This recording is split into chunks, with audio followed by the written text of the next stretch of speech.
뉴스룸을 시작합니다. 전쟁 범죄는 국제법 이론 뒤에 숨을 수 없다. 법원이 지난 1월 일본이 12명의 위안부 피해자들에게 배상을 해야 한다고 판결하면서 밝힌 내용입니다. 주권 국가는 다른 나라에서 재판을 받지 않는다는 일본의 주장을 허무는 논리였습니다. 그런데 석 달이 지난 오늘 정반대의 판결이 나왔습니다. 또 다른 위안부 피해자 20명이 낸 소송에서 일본이 주장하고 있는 주권 면제를 들어 일본의 손을 들어줬습니다. 위안부 피해자 측은 법원이 역할을 저버렸다고 강하게 비판했고 시민사회에선 후퇴를 넘어 잘못된 판결이란 반발이 이어졌습니다. 먼저 오효정 기자입니다. 지난 1998년 대법원 전원합의체는 국제관습법 등을 고려해 한 나라의 주권적 행위는 다른 나라에서 재판받지 않는다는 판결을 내놨습니다. 이 주권 면제 원칙이 인정되는지 여부는 일본 정부를 우리 법정에 세울 수 있는지 가를 쟁점이었습니다. 위안부 피해자 측은 일본의 범죄 행위가 반인도적인 만큼 주권적 행위가 아니라고 호소했습니다. 따라서 주권 면제가 적용되지 않는다고 했습니다.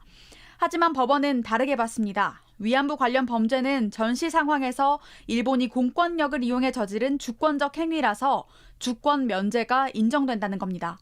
우리 헌법이 인간 존엄을 최고 가치로 삼는 만큼 이 사건을 통해 피해자들의 권리를 구제해야 한다는 주장도 받아들이지 않았습니다.